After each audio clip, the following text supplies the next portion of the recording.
Edberg pulls up for three. Boom, knocks it down. Curry from the corner at Bray, puts it in. For overtime, makes it Garrett. Right.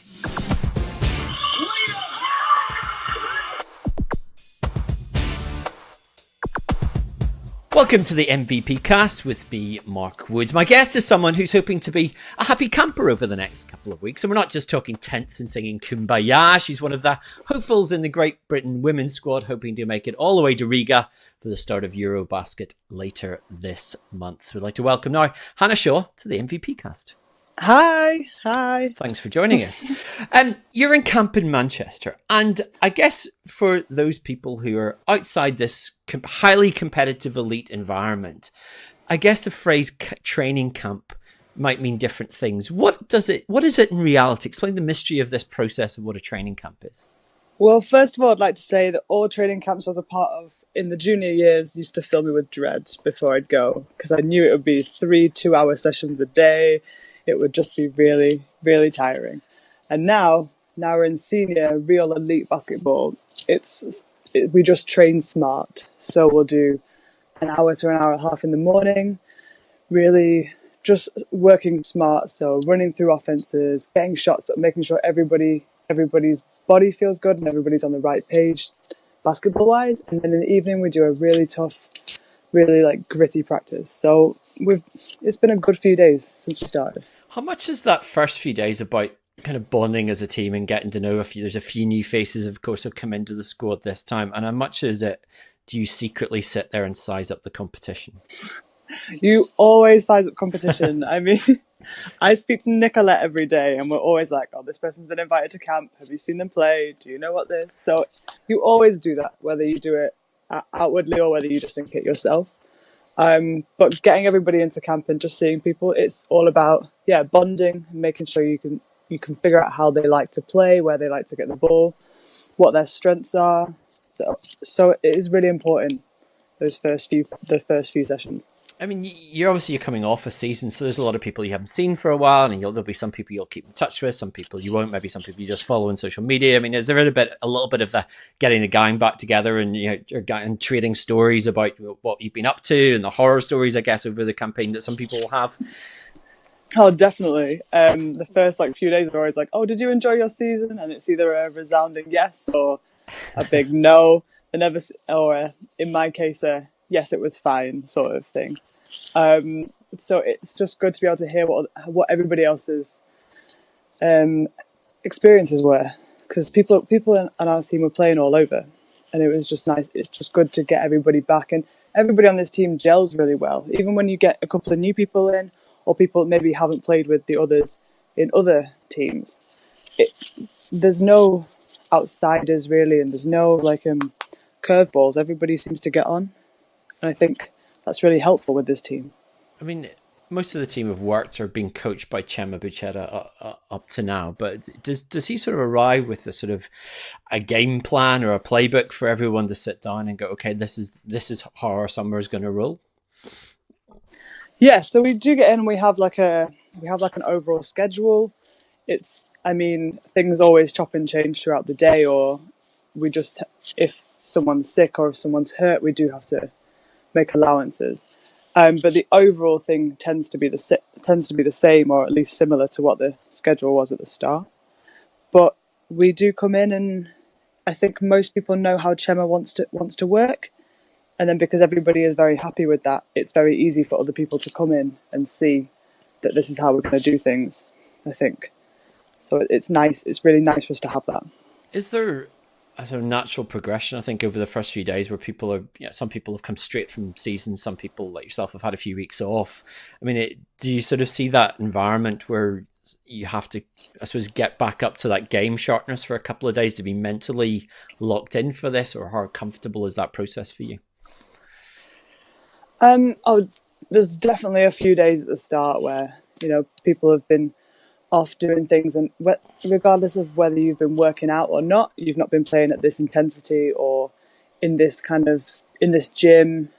Maybe you've just been working out by yourself. Like in my case, I've been scrimmaging against my brother's local league team, and they're all 6'7" and above, and we play with a 7. So for me to come back and play with the six and then play with women and actually be able to play inside as opposed to float around on the wing, it's at least 1 or 2 sessions before you get back into that completely. How useful was that, sort of going against the boys and tell them just to, treat me like anyone else and knock me around? I think the only person who... Actually, no, all the boys were fine. They all treated me, they were all respectful, they were all nice. They all tried to... They didn't go out of their way to try and maybe block my shot or anything. Well, apart from my brother. But that's about it. That's just I like rights. playing with them, though. Yeah, it is. He just knows I'm obviously better than him. But he is 6'8", so he's got that over me.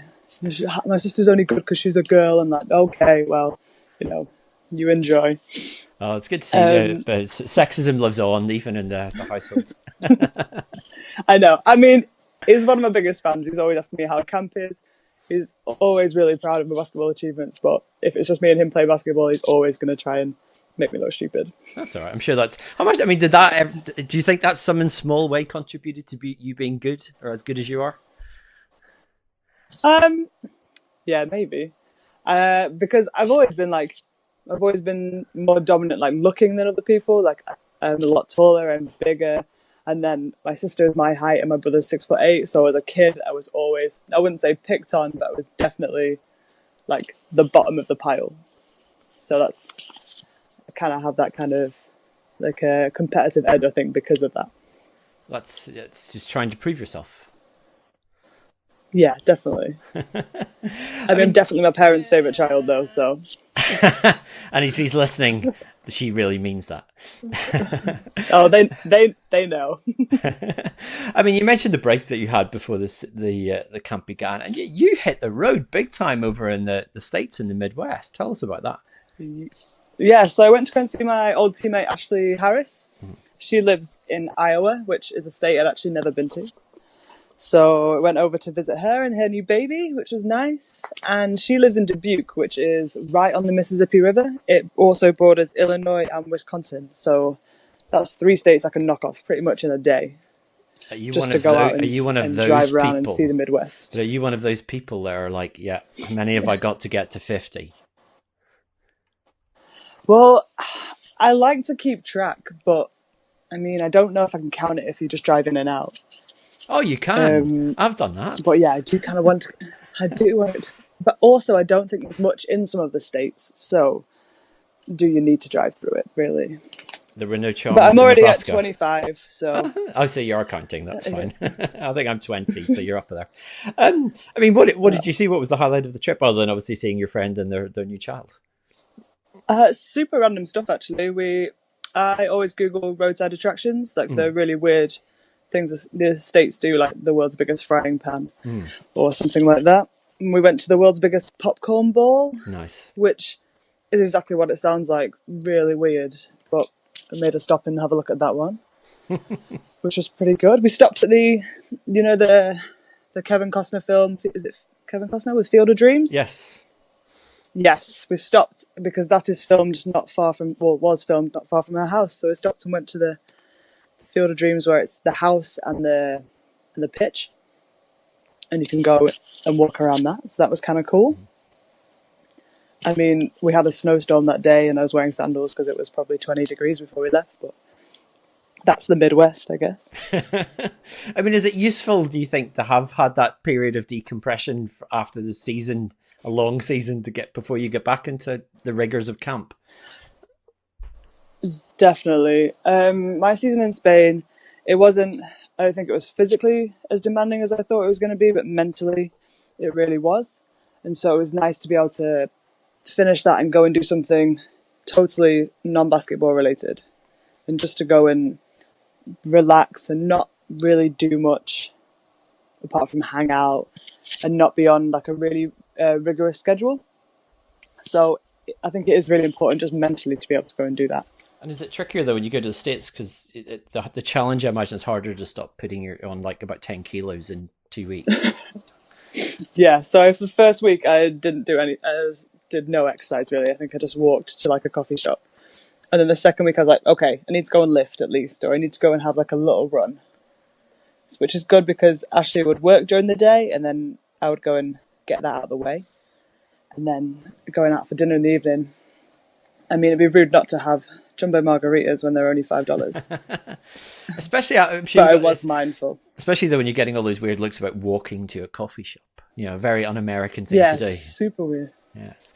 I mean, you mentioned the season. Super weird. You were playing for a team called Cortegada, which is in the second division of the Spanish Liga Femenina. I mean, from having played domestically and obviously been to college in the States, how did that move come about last summer?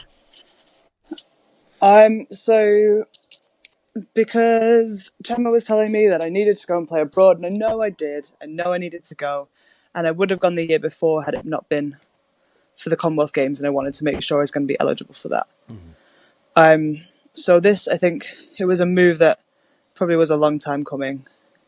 But so I managed to speak to an agent and get this sorted, but I think I got it sorted within maybe a week and a half of speaking to this agent because I was super late getting it done. I was playing a season in Australia over the summer and just enjoying it so much that I kind of just wanted to stay. But then real life hit me and I was like, no, I need to go and get another season done somewhere else and get that under my belt. I mean, you average stats 9 points per game, and I think it was 6 rebounds per game. So, solid numbers for the year. What was the level of competition like in terms of what you were expecting, in terms of what you find? I think it's the level of competition was pretty much what I was expecting. It's a much quicker game. I think all around the players are better than maybe in the UK, and I think the game it's definitely a higher standard than the WBBL, if just maybe a little. It's not crazy or anything. I found it frustrating that I'd be playing on a team where we'd have 7 people, 7 or 8. We'd very rarely get to go 5-on-5 in practice, and I think that really damaged our chances at playoffs. It was frustrating for me. I don't feel like I fitted into the system as well as I could have done, because at the start of the season I had a couple of 20-point games, and then as we went on, I feel like I got used quite a bit less. And that was frustrating, because then that's mentally another thing that you have to try and deal with as you're going through the rest of the season. But how do you do that? Do you adjust though, or do you kind of just have to suck it up, or what? How do you cope with that not quite fitting that way? It's a bit of both. I mean, you have to try and do everything that is asked of you, which, if you're not used to doing something, it is difficult. But obviously you've got to try. There's no point in going and trying to do something your way consistently if that's not getting the results, or if that's not getting you your court time or your anything like that. So it is definitely a bit of both. You have to try everything that you can, and then you also just have to deal with it, because at the end of the day, as a player, you're not the coach. You don't control what happens. You don't control minutes or anything like that. So, I mean, it really is definitely just both of them. What was the lifestyle like, though? Because living in Spain's not the worst thing in the world. Oh, definitely not. But when all my friends heard I was going to Spain, they're like, yay, we can't wait to visit. That's amazing. And I was like, well, actually, I'm in Galicia, I've been twice as a kid, but I went in the summer, and it is beautiful and it is lovely and warm in the summer. Over winter, I think it rains more than my hometown of Buxton, which is the wettest town in the UK. And the rain there was aggressive. It was torrential. It would be for 24 hours straight. We'd have our court would get shut down a couple of times because the weather was so bad that the court was then slippy. But my favourite part about Spain is always going to be the coffee and the food, because coffee is €1 and they bring you cake. And really, what more can you ask for? The simple pleasures. I guess the question is, definitely, and I need that sometimes. I guess the question was, would you go back to Spain next season? Would you like another overseas experience somewhere else? Or what's the thinking now? I think I'd be quite happy going back to Spain next season, but I mean, I would prefer to go somewhere else, because I'm 28 now. I'm going to be 29 this year. My years of playing at a high standard I'm not Steph or Rachel for sure. I can't imagine I'm going to be playing at 36 years old. So I would like to go somewhere else and see another part of the world, but we'll see how this summer goes and how that decision gets made. I mean, you talked about playing in Australia. I mean, it was the QBL, which is the Queensland League, and you were playing for the Sunshine Coast. And I must admit, but ahead of this chat, I'd heard of the QBL for guys like Jamal Anderson who are away playing in the summer, but I wasn't aware there was a women's league. And what's that like? It's amazing. I had such a great time. Australians complain that basketball isn't a big sport over there, but they've obviously not spent enough time in the UK, because over there we were getting fans and we were getting plenty of them, and their clubs all have lots of sponsors. They have places that the teams go to eat, and I just think things like that are really important when you build a club or you're trying to build a brand. And so it did feel like it's playing at a more professional level. But the QBL, so I've played, let me think about other British. Amy Brown, who played for Manchester a few years ago. She was playing for another team in the QBL. She grew up playing for them. And Helen Naylor played quite a few years ago in the same league. So there has been a couple of Brits going over. So if you had another free summer / Australian winter, that's where top of the list. Oh, if I wasn't for EuroBasket, I'd be there right now. Your kind of career trajectory has been quite unusual in the sense that you go to college and then you come back to this country. Then you take a year out, which is very unusual to then come back from it. Most people, when they get the year out, are gone for good.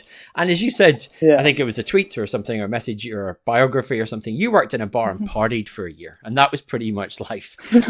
What took you out of the game for 12 months? Well, I came back and played a couple of years. I played for Damien and Cardiff for 1 year, and then I moved to Manchester and played for Jim there. And it was getting to the point where I wasn't really sure what I wanted to do in my life, and I needed to get a job. And so I had a bar job, and I tried to play at the same time. And that, we play every Saturday, and we practice late into the evening. So at the end, it didn't really fit.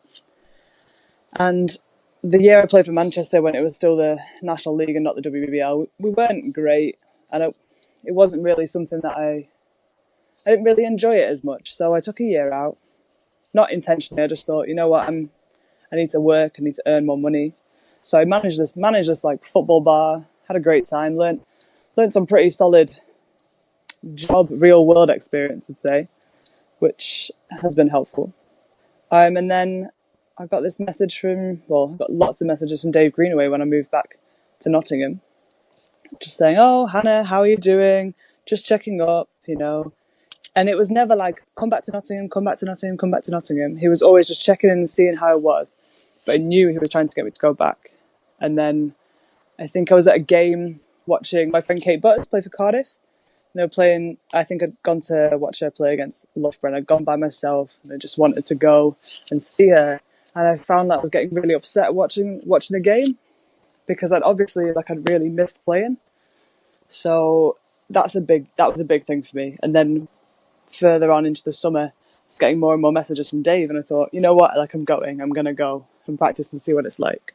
And then that was the start of it. It's physically that quite hard, because it's like anything. You go out, you're enjoying yourself, you're not disciplining yourself to look after yourself physically, and then suddenly you have to make that conscious decision. Okay, yes, I've been missing this game, but I also know I have to get back in shape and have this to a certain degree a kind of lifestyle that facilitates me being fit and healthy. Yeah. So I tried my hardest to get back into it, and it did take me quite a while. And I've never been like the quickest or the most athletic, lean player anyway. But it has taken me longer, I think, to get back to this position, because normally if I can overcompensate, if I'm going to be slower than someone, then I'm most certainly stronger than them. So I try to always use that to my advantage. So it was tough, but I think really I did manage it. I mean, did have two and a half really good years in Nottingham, for team awards at least. So, I'm really happy with how it worked out. Let's pause the podcast for just a moment to ask for your help. We'd like to produce more episodes of the MVP cast. That's more conversations and more stories you've not heard before from around the world of basketball. To do that, We'd love your support in becoming a patron. If you value the show, why not pledge a few pounds each month to help keep it going?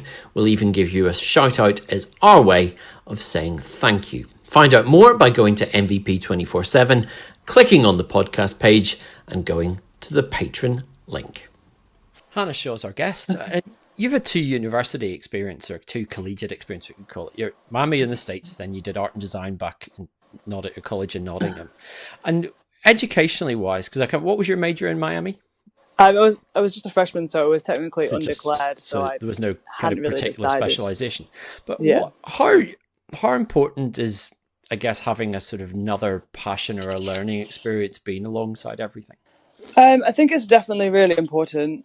The thing I hated the most about being in college in the States was I hated university. So I know I have been to college over here. I never really knew what I wanted to do. And then I really struggled with then having to go and do classes and stuff. And if I'm not interested in something, I find it very difficult to concentrate and put myself through. So that was my reason for coming back. I didn't want to be there to do that. I found it really hard. But then I think it is really important once you do find something that you enjoy to go 100% into it, because you need to have something in your life that you're so passionate about and you want to keep improving, and just to keep you mentally stimulated. And because if other things aren't happening or other things aren't going well, then you need to have other fallback things to do. And your passion that you find is? Yeah, I'm still working on that, actually. It's plenty of time. I mean, I like a gin and tonic, but it's not. I can't really have that as a passion. It can be called a hobby, so that's fine. I think it could be classified. I mean, I would very much, in my pipe dream, is I would really like to make Scotch. Well, it wouldn't be Scotch, but I'd really like to make whiskey with Peak District botanicals. And then whilst we're making whiskey and you have to let it mature, I'd like to make gin. So that's me and my brother's pipe dream. Future options. Yeah. You talked about the Miami year, and obviously a lot of people enjoy college. They go over there. Not everyone gets the best basketball experience. There's maybe better places you can go. And personally, for you, was that a year wasted, or did you take anything from that? No, definitely a good year basketball-wise. Katie Meyer, the coach I had, is a phenomenal coach. She's just a wonderful, wonderful person. I still get messages from her now, and I'm like, well, I only played for you for a year and I left. So she doesn't really have any reason to want to contact me, but she's such a nice, giving person that she'll stay in touch.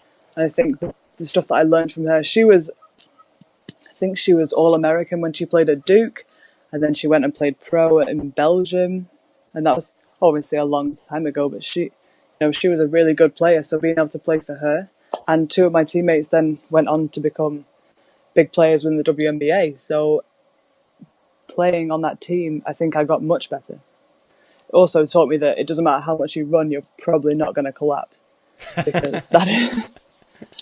And my strength and conditioning coach's favourite thing to say was, your body will give out before your mind. And I was like, that is a psychopath's thing to say. That is crazy. But I guess he was right. And when you go back now, do you still find yourself applying those little lessons? Yeah, I still think if I'm running or if I'm doing conditioning, I think you've more than likely done something worse than this. Just keep going. And I think that's, for that especially, I think going through that year made me know that really I can do anything. Because it was difficult. I don't think social media was as big when I was a kid.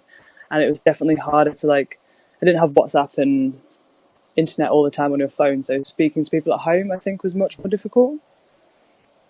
So it was definitely a kind of a lonely experience, but one I'm definitely really happy to have had.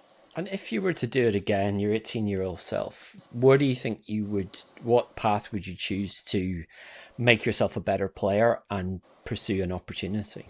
I would, if I had this hindsight, I would say just stay and get through it, because I think the opportunities that I would have had if I'd have stayed and played there under her and in that environment for 4 years would have made me an infinitely better player. But what's the point in having regrets? So try not to think about it as much because I don't really see the point. And you'll always have Miami. Yeah, that's true. If you want to go on holiday, it's nice for a couple of days, but there's not as much to do if you're there for quite a while. No, I went there last summer and a couple of days seemed to be quite enough. Much Yeah. as pretty though it was, that was quite sufficient. International experiences you've had, and the rarity that one of the rare experiences you've had are quite unique, is you played in a world championship for 3-on-3. Yes. And not many people have got to do that because of, if I can put it mildly, the dismal failure of British basketball to actually look at 3-on-3, even though it's in the Olympics. But in saying that, what was your experience of a world championship? Oh, it was incredible. The FIBA 3-on, I think I'd done 6 European championships by then, and I was saying I think this has been my favourite FIBA tournament to be a part of, because it was just a 3-on-3 makes everything such a good vibe because there's obviously less people, so you're kind of all in it together. Like all of the teams are in the same hotel. Everybody was probably travelling to the games on the same bus, and it's just much more of a community feel. I think we had loads of media stuff done, and it's nice to travel in a small group. I think obviously it's nice to be a part of your team when you're 12 and you've got 6 staff, but when you're traveling and it's just 4 players on the women's and men's team and then 2 or 3 members of staff, I think it's a really nice little community feel. But 3-on-3 is obviously so big now, and it is only going to get bigger, I think. I mean, it's a strange one because people are starting to look a little bit more towards it, and too late for Tokyo Olympics, which is a shame. But obviously, Commonwealth Games in Birmingham 2022 will have 3-on-3. But what in your mind is the secret to getting a good roster together? Because with 5-on-5, vaguely everyone's sort of familiar with the mix of players, positions, etc. What makes a good 3-on-3 team? Oh, I mean, I don't know if you've seen many games, but the officiating there isn't really much. So I think you definitely need to have some tough players. And you've just got to have smart, gutsy players, because you're not going to beat anyone in transition. It's very rare that you're going to be able to move the ball so much to get the open player, because there is only 3 of you, and there's not a lot of people to be distracting. So you've just got to get some really smart, quick players who are just able to make solid plays, whether you're playing 1-on-1, 2-on-2, or 3-on-3. And it's so much fun to watch and so much fun to play because it's more physical, it is quicker, and I think it's just got that bit more of like a star power to it. It's fun and it's exciting and it's quick, so it's a quick deliverer. I mean, it sounds like you think there probably should be more opportunities in this country to take teams to big tournaments and try and qualify for things. Oh, definitely. I'd love it if we could move towards that, for sure. And definitely not take anything away from 5-on-5, because I do think 5-on-5 it's proper basketball. It's the game, but 3-on-3 is always coming up, and I do think it helps at development with kids, teaching them passing and spacing and just some decision making. But then it is also a lot of fun. So just for that kind of community vibe, I think it's great. I'm slightly disappointed the Commonwealth Games in Birmingham isn't going to be 5-on-5, especially with how well we did. But obviously, if I can try and put myself forward to be 32 years old playing 3-on-3, I'd be really happy with that. Why not? You might be the oldest player there, given the exactly. average 3-on-3 player, but why not? I'll have a go. You don't have to run as much, so maybe I'll be fine at 32. It's just, except for Birmingham, it is outdoors, so I just wonder what the weather's going to be like. Yeah, definitely not like Greece when we played. Yeah. We mentioned Commonwealth, but let's look back to last Commonwealth. There was one image that I had. I remember the first quarter of the final, and I think you were guarding Liz Cambage, and as big though you are, yeah, she's massive. She's a monster. And I wonder, is that the toughest challenge that you've ever faced? Definitely. Because even if I played against someone who's maybe 6'6", I'm like, 2 inches, it's not a big deal. It's just one of those things. But she is so much taller, and because she's so much taller and she has that elevated view. I mean, I was talking about this the other day. It's much like when I played under 14s and I was at least a foot taller than everybody else. So nobody affected my shot really, and your defender doesn't phase you because you can't see them. You're already just looking up. But on top of that, I don't want to say sizes. She's only good because she's 6'8". She's got a great shot. She's got a great touch. She's such a dominating presence on defense. So, she is going to be one of the best players in the world.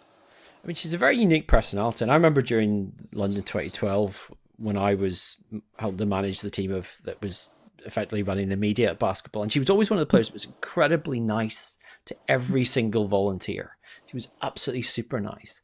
But on the court, you see her, she can trash talk with the best of them. Oh, I wouldn't call it trash talk. I feel like trash talk needs to be somewhat smart or what's the word? No, it's going to be a terrible thing. That's going to come back to haunt me. I feel like it needs to be warranted. I just felt like the things she was saying were just really petty. But, all of her teammates love her. I've not met anyone really who's played with her and doesn't think that she's great. So maybe, it's just against other people. Especially the English.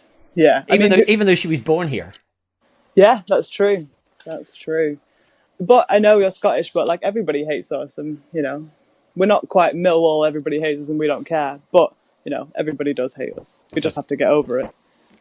Except I'm not Scottish, I'm Northern Irish, but it's still. Oh my God, I'm so sorry for saying that. No, it's not commonly Scottish. Made mistake. Sorry, no, I didn't mean that. But do you live in Scotland? Yes, it's 20 years of living here. Everyone mixes the two accents up. So, there you go. Yeah. That's really terrible. I'm so sorry. That's quite all right. I'll let you off. We were talking about WNBA, and there was a tweet you made a few weeks ago, and I was quite intrigued because I was thinking something similar to that. The WNBA started the season a couple of weeks ago. We can all watch it this year in Sky Sports, which was great. But they've had this campaign. And essentially, it's about the trolls who troll female basketball players, which happens on a regular basis. Not probably as much as it used to be, but the ones guys that say, "Oh, you guys, it's like watching the men in slow motion," or I could guard Liz Cambage, for example. And it had players reading out trolling tweets or messages and responding to them. And your opinion on that was not that this was the best way to kind of show up these things. What was your take on it when you saw that? I cannot understand why you would want to promote something by starting off on a negative. I don't understand why you would say, oh, all of these people, all of these inconsequential people that don't matter, that live at home with their parents, which I do as well, so, that probably shouldn't say that. But all of these people with no displayed pictures, with 8 followers are saying, oh, get back in the kitchen. No, just forget them. They don't matter. So why address them? Why promote your sport by talking to people who you're probably never going to convince?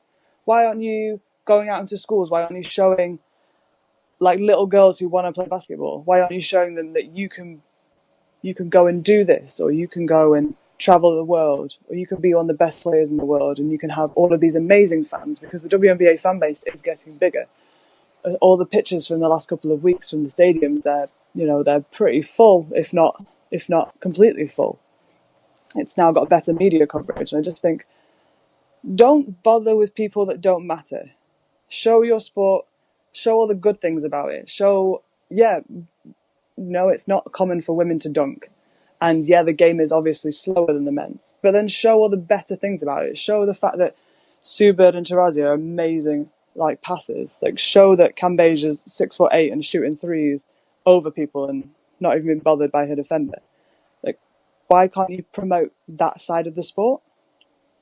The one thing that bothered me watching it, it was a different take to you on it, is that they had each of the players, and Brittany Griner was the only one I can remember precisely who was involved in it, who I've spoken to, and it's great conversation when you get her just one-on-one. She's got very interesting things to say. But the responses were terrible.